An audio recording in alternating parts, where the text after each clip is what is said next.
This channel does not promote any violent, harmful, or illegal activities. All content provided by this channel is meant for an educational purpose only. Brought to you by V-Guard, co-powered by Sensodyne O Bhimal, বলো কথা Keshari. Associate sponsor Ultratech Cement.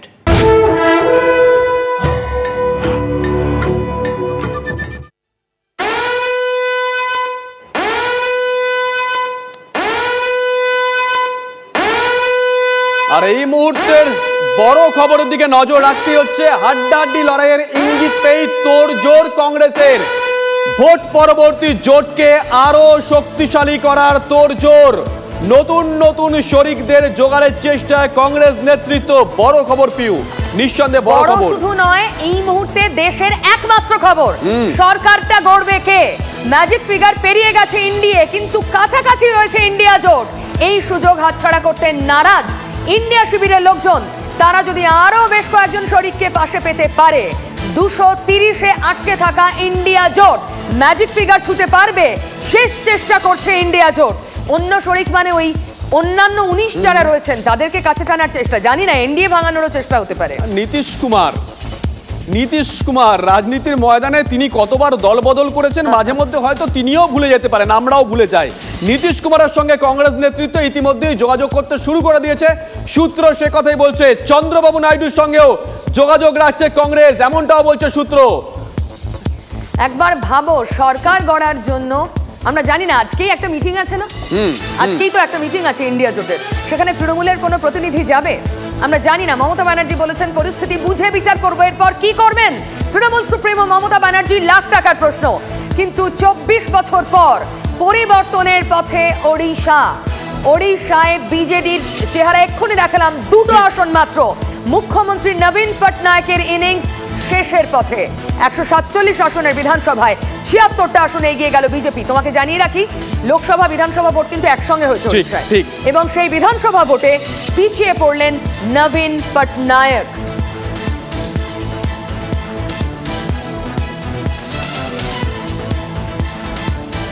আমরা কালীঘাটের একটা ছবি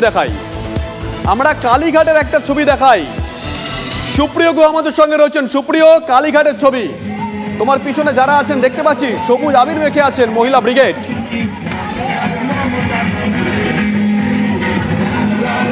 গণনা শুরু হওয়ার পর ইতিমধ্যে 3 ঘন্টা সময় অতিক্রান্ত হয়েছে, আরও বেশ খানিকটা সময় বাকি আছে। কিন্তু ইতিমধ্যেই নির্বাচনের ফলাফলের যে ট্রেন্ড, তাতে কিন্তু রীতিমতো উচ্ছ্বসিত তৃণমূল কংগ্রেস কর্মী সমর্থকেরা। আর সেই ছবিটাই কিন্তু এই মুহূর্তে আমরা দেখতে পাচ্ছি একেবারে কালীঘাটে। মুখ্যমন্ত্রী মমতা বন্দ্যোপাধ্যায়ের বাড়ির বাইরের যে ছবিটা, মহিলা থেকে শুরু করে তৃণমূল কংগ্রেস কর্মী সমর্থকেরা তারা কিন্তু আবির খেলায় মেতে উঠেছেন। দলীয় পতাকা নিয়ে তারা উচ্ছ্বাস করছেন, গান বাজতে শুরু করেছে। তার মধ্যেই কিন্তু যে উচ্ছ্বাসের ছবিটা দেখতে পাচ্ছি, কারণ যে ট্রেন এখনো পর্যন্ত সামনে উঠে এসছে, সেই ট্রেনকে সামনে রেখেই কিন্তু বিজয় উল্লাসে মেতে উঠেছেন তৃণমূল কংগ্রেস কর্মীরা। তারা সবুজ আবির খেলায় মেতে উঠেছেন। এবং বেলা যত বাড়ছে ততই কিন্তু ফলাফল যেদিকে যাচ্ছে, তাতে কিন্তু তৃণমূল কংগ্রেস কর্মী সমর্থকদের উচ্ছ্বাস ততই বাড়ছে। এখানে যারা মহিলারা রয়েছেন তাদের সঙ্গে আমরা একটু কথা বলি, তারা কি বলছেন, কেন তাদের এই দিদি একটু কথা বলবো। সেটা এখনো তো অনেকটা সময় বাকি, এখনই আপনারা মেতে উঠছেন। আমাদের আজকে এবার ভোটে জিতছে, অনেক ভোটে এগিয়ে আছে, তাতে আমরা খুব আনন্দিত। ভীষণ আনন্দ উচ্ছ্বাস হচ্ছে আমাদের মধ্যে। দিদি যে আবার থাকছে, আমরা এটা ভীষণ গর্বিত। আমরা চাই দিদি এবারও থাকুক, ভীষণ ভালোভাবে কাজ করবে। এই ফলাফল এবার কি আপনারা এক্সপেক্ট করেছিলেন? এই ফলাফল কি আশা করেছিলেন আপনারা? চারিদিকে তৃণমূল, বিজেপি হটাও, বিজেপি হটাও, বিজেপি হটাও। শুভজিৎ, দেখতেই পাচ্ছ তৃণমূল কংগ্রেস কর্মী সমর্থক যারা এখানে জমায়েত করেছেন, তাদের উচ্ছ্বাস কতটা। গান বাজছে, গানের তালে তালে জয় বাংলা স্লোগান, আর সেই স্লোগানের সঙ্গে সঙ্গে কিন্তু তারা রীতিমতো আবির খেলায় মেতে উঠেছেন। সবুজ আবিরে গোটা রাস্তা এখানে ঢেকে গেছে। আর তার মধ্যে তৃণমূল কংগ্রেস কর্মী সমর্থকেরা তারা বিজয় উল্লাস শুরু করেছেন। এবং তাদের এটা শুধু কালীঘাটের ছবি নয় সুপ্রিয়, আমার মনে হয় এটা বাংলা জুড়ে বিভিন্ন মোড়ে মোড়ে একই রকমের ছবি, যার ফলে যারা রাস্তায় বেরোবেন আজকে কাজের জন্য একটু দেখে নিয়ে বেরোবেন কোথায় বিজয় উল্লাস হচ্ছে। এটা হবেই, এই ছবি আজ থাকবেই সারাদিন। আর একটা খবর পেলাম ব্যারাকপুর খুব ক্রুশিয়াল সিট, দুপক্ষের জন্যই। সেখানে পার্থ ভৌমিক এগিয়ে থাকলেও লিড কমেছে বলে খবর। 42 লোকসভা কেন্দ্রে 33টাতে এগিয়ে রয়েছে, এই মুহূর্তে তৃণমূল কংগ্রেস। ব্যারাকপুরে এগিয়ে রয়েছেন তৃণমূল কংগ্রেসই এগিয়ে রয়েছে, পার্থ ভৌমিককে এগিয়ে। একটু আগে বলছিলাম যেমন লিড কমেছে, অনেকটা কমে গেছে। 2626 ভোটে এগিয়ে পার্থ ভৌমিক, অনেকটাই লিড কমে গেছে তার। সৌমিত্র খা বিষ্ণুপুর এগিয়েছিলেন, লিড বাড়িয়ে নিয়েছেন তিনি। সৌমিত্র খা দেখি আমরা, লিড বাড়িয়ে নিয়েছেন সৌমিত্র খা। 17,870 ভোটে এগিয়ে বিজেপি সৌমিত্র খা বিষ্ণুপুরে এগিয়ে সৌমিত্র খা। বিষ্ণুপুরের পাশেই বাঁকুড়া, সেখানে কিন্তু দীর্ঘ সময় ধরে টিএমসি এগিয়ে রয়েছে। ঠিক, সেখানে বিজেপি এগিয়ে নেই।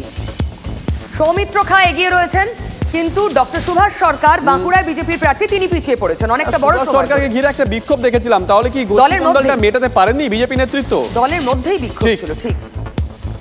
আচ্ছা, বিজেপিরও তো এই অন্তর্কলহের একটা সমস্যা ছিল, সেটা কি কোথাও কাঁটা হয়ে গেল বিজেপির জন্য? আবার তৃণমূল সেটা ওভারকাম করতে পারলো? তৃণমূলেরও এই অভিযোগ ছিল। আসানসোলে তৃণমূল কংগ্রেস এগিয়ে, শত্রুঘ্ন সিনহা এগিয়ে রয়েছেন। দেখি আসানসোলে শত্রুঘ্ন সিনহা লিড বাড়িয়ে নিয়েছেন তিনি। 23,793 ভোটে এগিয়ে আসানসোলের তৃণমূল কংগ্রেস প্রার্থী। আসানসোলে লিড বাড়িয়েছেন তৃণমূলের শত্রুঘ্ন সিনহা। 23,793 ভোটে এগিয়ে আসানসোলের তৃণমূল কংগ্রেস প্রার্থী শত্রুঘ্ন সিনহা, তিনি এগিয়ে।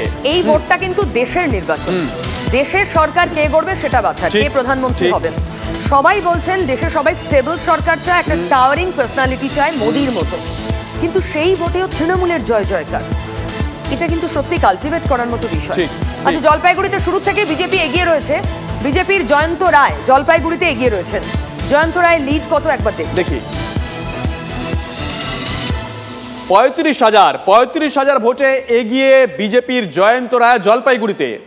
35,000 ভোটে এগিয়ে আছেন বিজেপির জয়ন্ত রায় জলপাইগুড়িতে। 35,000 ভোটে এগিয়ে আছেন তিনি। জলপাইগুড়ি তৃণমূলের কাছে একটা খুব টার্গেট সিট ছিল, কিন্তু সেখানে একবারও দেখলাম না এখন অব্দি 4 ঘন্টা পরেও যে তৃণমূল লিড নিয়েছে। লিড কিন্তু বিজেপিরই রয়েছে, বরং আলিপুরদুয়ারে তৃণমূল কখনো কখনো লিড নিয়েছে, কোচবিহারেও লিড নিয়েছে। আচ্ছা, দক্ষিণবঙ্গের তমলুক, এখানে এগিয়ে রয়েছেন এখনো পর্যন্ত প্রাক্তন বিচারপতি, মানে বিজেপির ক্যান্ডিডেট। লিড কত হলো? লিড কমেছে 2,827 ভোটে এগিয়ে তমলুকের বিজেপি প্রার্থী। তমলুকের লিড কমলো অভিজিৎ গঙ্গোপাধ্যায়ের। তার মানে লড়াই কিন্তু বেশ টাক্কর হচ্ছে, একদম হাড্ডাহাড্ডি লড়াই হচ্ছে। আচ্ছা, মুর্শিদাবাদে মোহাম্মদ সেলিম সকালে একবার লিড নিয়ে তারপরে উনি একদম পিছিয়ে পড়েছেন। আবু তাহের টিএমসি, তিনি এগিয়ে রয়েছেন, তার লিড কি বাড়লো? আচ্ছা, লিড কমেছে 6,398 ভোটে এগিয়ে আবু তাহের, লিড কমেছে, তার লিড কমেছে। এরপর যাদবপুরের ছবিটা আরেকবার দেখি, কারণ ক্রমাগত লিড বাড়িয়ে যাচ্ছিলেন সায়নী। দেখা যাক যাদবপুরে এই মুহূর্তে কোন অবস্থা রয়েছে। যাদবপুর বিজয় উল্লাস কিন্তু শুরু হয়ে গেছে যাদবপুরে। 75,347 ভোটে এগিয়ে সায়নী ঘোষ। 75,000-এর বেশি ভোটে এগিয়ে সায়নী ঘোষ। সকাল থেকেই তিনি এগিয়েছিলেন। Doctor Kakoli Ghosh Dastidar, huge. আমরা বলছিলাম না দক্ষিণ 24 পরগনার সবকটা আসনে হিউজ মার্জিন। উত্তর 24 পরগনা বারাসাতে কাকলি ঘোষ দস্তিদার, তিনি কত মার্জিনে এগিয়ে আছেন একবার দেখা যাক। এই তো সায়নের, দেখাই একবার আমরা বেগওয়ালে। বারাসাতে এগিয়ে তো বটেই, অনেকক্ষণ থেকে, মানে শুরু থেকে এগিয়ে রয়েছেন কাকলি ঘোষ দস্তিদার। 49,864 ভোটে এগিয়ে কাকলি ঘোষ দস্তিদার। আবার বিজয় উল্লাসের ছবি, দিকে দিকে আজ এই ছবি।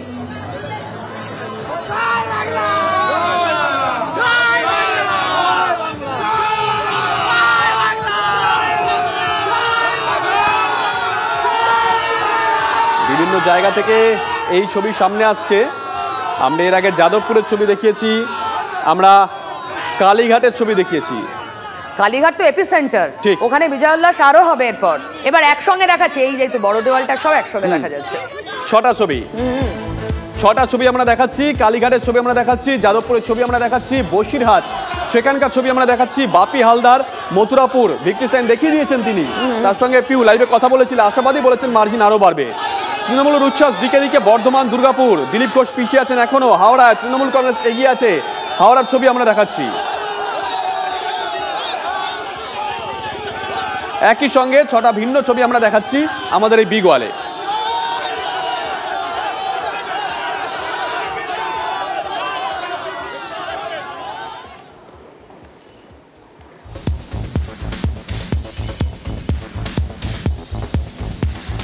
এআই স্টুডিও থেকে সরাসরি সমস্ত লেটেস্ট আপডেট আপনাদের সামনে তুলে ধরছিলেন পিউ, ছিলেন সঙ্গে ছিলেন শুভজিৎ। আর এই মুহূর্তে আলোচনা এগিয়ে নিয়ে যাব। বেলা 12টা বেজে গিয়েছে। আর এই মুহূর্তে যা এখনো পর্যন্ত ট্রেন্ড আমরা দেখতে পাচ্ছি, এই বঙ্গের ফলাফল তো আপনাদের সামনে, কিন্তু আমরা যদি সার্বিকভাবে গোটা দেশের প্রেক্ষিতে আলোচনাটা করি তাহলে সেখানে INDIA তারা ছাপ ফেলে যাচ্ছে। আসুন আলোচনা একটু সেই খাতেই এগিয়ে নিয়ে যাই। আমাদের সঙ্গে যারা উপস্থিত রয়েছেন, তৃণমূল মুখপাত্র কৃষাণু মিত্র রয়েছেন আমাদের সঙ্গে, স্বাগত জানাবো আপনাকে। আমার সঙ্গে রয়েছেন কংগ্রেস মুখপাত্র অরিন্দম গোস্বামী, স্বাগত আপনাকেও। সঙ্গে রয়েছেন অ্যানালিস্ট জন্টু বড়াই, স্বাগত আপনাকে। সঙ্গে রয়েছেন বিজেপির তরফ থেকে জয় মল্লিক, আপনাকেও স্বাগত। আমি শুরুতেই জয়ের কাছেই যাই। আমরা যদি উত্তরপ্রদেশ একটু ফোকাস করি তাহলে এই মুহূর্তে দাঁড়িয়ে আমরা দেখতে পাচ্ছি স্মৃতি ইরানি সহ 6 কেন্দ্রীয় মন্ত্রী পিছিয়ে রয়েছে। উত্তরপ্রদেশ বিজেপির শক্ত ঘাঁটি, কি হলো? দেখুন, অনেকেই বলছে যে মর্নিং শোজদের ডে। তো সকালবেলার একদম যখন আমি প্রথম টেলিভিশন পর্দা খুললাম আপনাদের, সেখানে কিন্তু দেখেছিলাম যে বিজেপি একটা চরম ফিগার নিয়ে আসছে এবং সেখানে ইন্ডিয়া জোট হোক বা তৃণমূলের যে ফিগার সেগুলো অনেক কম ছিল। আবার দেখুন, একটা জিনিস বুঝতে হবে যে অনেক কাউন্টিং রাউন্ডস আছে, এখন অর্ধেক এখনও কাউন্টিং রাউন্ডস অবধি আমরা পৌঁছতে পারিনি। সো বেশ কিছু ফিগার্স আছে যেগুলো 2000, 3000, 1200, 1400 এবং 5000-এর মধ্যে ঘোরাফেরা করছে। তো এইটা একটা খুবই কম সংখ্যা, যেটা লোকসভা নির্বাচনের একটা ফলাফল নির্ধারণের যখন বিষয় চলে আসে। আর আগামী আমরা দেখতে পাবো যে এই পুরো ট্রেন্ডটাই কিন্তু ঘুরে যেতে পারে। অবভিয়াসলি এখন দেখতে হবে লাস্ট যে 3-4 রাউন্ড বাকি থাকবে, সেই সময় যেখানে আসলে সত্যি ট্রেন্ডটা ঘুরে যেতে পারে। আমরা বলছি না যে এটা তো আমরা রেজাল্ট হিসেবে দেখছি না, কিন্তু এখনো পর্যন্ত আপনি দেখুন এনডিএর যা ফলাফল, যে কটা আসনে এগিয়ে রয়েছে আমরা দেখতে পাচ্ছি এটা 289 এখন দেখাচ্ছে এবং ঘন্টা 1.5-2 ধরে এটা ওই 290, 295, 299 এর মধ্যেই ঘোরাফেরা করছে। তাহলে যে 400 পার 300 তো পার করতে পারেনি এখনো পর্যন্ত আমরা ট্রেন্ডে যা দেখছি।